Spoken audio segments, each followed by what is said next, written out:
माँ बाप को प्रणाम करने से क्या मिलता है, क्यों करें? सर झुकाने से कुछ मिलता है कि एम ही प्रणाम कर दें? मैं बताता हूं क्या मिलता है। अपने सर पे कुछ रखना, रुमाल, मोबाइल या कुछ भी, एनीथिंग आप अपने सर पे रखिए, कुछ भी जल्दी रखिए, कपड़ा नहीं रखना है। रुमाल, मोबाइल, पर्स और जो आपके हाथ में हो कुछ भी रख लीजिए ना, रखिए ना, आप भी रख लो। अरे साहब, भगवान के दरबार में तो छोटे बन के बैठो, भगवान के दरबार में तो सब एक जैसे ही हैं। अब मैं प्रैक्टिकल करवा रहा हूं, मैं बता रहा हूं कि सर झुकाना क्यों जरूरी है। रख लिया, चलो ठीक है, जितने उन्होंने रख लिया वही बहुत है। अब सर, अपने हाथों को अपने सर के आगे रखो, रखो अपने हाथ के सर के आगे, और अब सर झुकाओ, अपना झुकाओ। क्या हुआ है? गिर गया? सर झुकाएंगे तो क्या होगा? जो सर पे चीज है वो गिर जाएगी। For your kind information my dear, जो तुम्हारे पाप हैं वो तुम्हारे सर पे रहते हैं। तुम्हारे जिंदगी के जितने भी पाप हैं वो तुम्हारे सर पे रहते हैं। और जब तुम्हारा सर माँ बाप, गुरु, देवता, अतिथि के चरणों में, साधु के चरणों में झुकता है तो तुम्हारा पाप जमीन में गिर जाता है और तुम निष्पाप हो जाते हो। तुम निष्पाप हो जाते हो उसी वक्त। सर झुकाने से तुम्हारा पाप जमीन में गिर जाता है मेरे प्यारे, तुम्हारा पाप क्षय हो जाता है और तुम निष्पाप हो जाते हो। जो मंत्र आपको दिए जाते हैं ये आपको यहां प्रयोग नहीं करने चाहिए थे। आपने इनको, इनकी कमाई को संग्रहित करना है, सुरक्षित रखना है। किसी को आशीर्वाद नहीं देना, किसी को कोई दुआ या बद्दुआ नहीं देना। बद्दुआ दोगे तो भी आपकी पुण्य अक्षीण होंगे और किसी को आशीर्वाद दोगे तो भी आपके भक्ति कमाई समाप्त होगी, खर्च होगी। अब जैसे कोई एक पहिए से, एक टायर से हवा और दूसरे टायर में भरे, वो कितना बुद्धिमान है। दोनों कंडम, वो युद्ध है इसका। ये बुद्धिमान व्यक्ति ऐसे काम करता है, उसको सलाह देगा, भाई यहां से जाइए, वहां आगे एक हवा भरने का यंत्र है, आप वहां से हवा भराइए, दोनों का काम चले। तो इस प्रकार हम अगर आशीर्वाद दे देते हैं तो हमारी पूंजी नष्ट हो जाती है, भक्ति। अब ना उसको लाभ, उसको थोड़ा सा लाभ उसको होगा और आप यहीं रह गए, दोनों चौड़ चपट, क्या फायदा।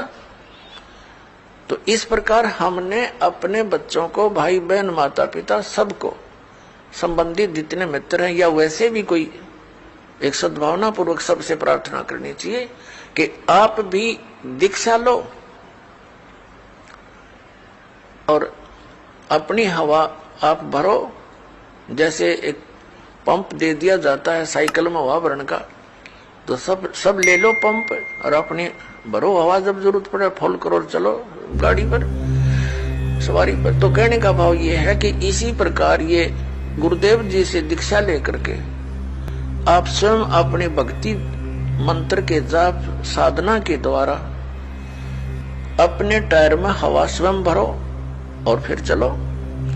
तो इस प्रकार आप जी ने अब ना किसी को आशीर्वाद देना है, ना किसी को बद्दुआ देनी है, दोनों में हमें हानि है। पहले क्या था, इस काल का जाल है। आप देखते हो बुजुर्ग बड़े छोटों को आशीर्वाद देते हैं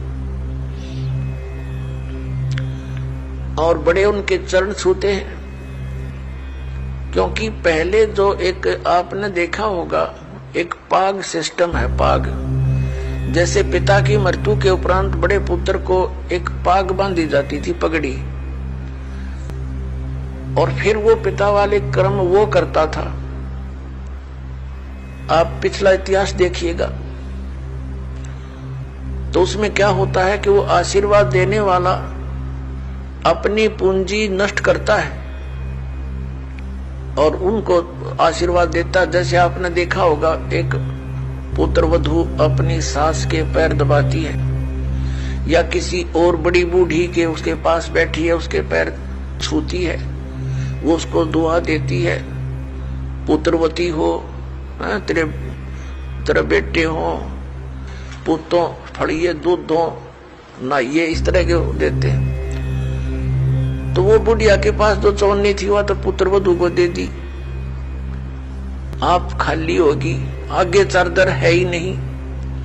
तो इस प्रकार हमने अपनी इस भक्ति को बर्बाद नहीं करना है, ना किसी पुत्र वधू को आशीर्वाद देना है। पुत्र वधू को भी परमात्मा से जोड़ दे, बेटी अपनी कमाई कर और तेरा भी कल्याण हमारा भी कल्याण होगा। अपने आत्माओं, परमात्मा कहते हैं मेर तेर की जेवड़ी यू बड़ बंदा संसार, एक कबीरा ना बंदा जो है नाम आधार। जिसने नाम प्राप्त हो गया, परमात्मा को आधार मानकर चल रहा है, वो इस संसार की मेर तेर की जेवड़ी में बंधा नहीं गा। अब हमने देखी है बुढ़िया किस प्रकार आशीर्वाद देती है।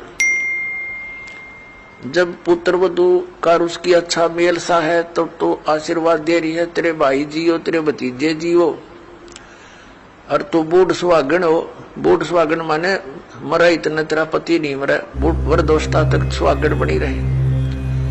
और अगले दिन उसकी होगी अनपन, बुढ़िया दे रही है गाल उसने, तेरे भाई मरियो, तेरे भतीजे मरियो, तो रांड होइयो। वो था वो दूना टोटा कर लिया उसने। पहले तो आशीर्वाद देकर खोई, फिर उसने बद्दुआ देकर भक्ति खोई। तो ये कोई बात हुई?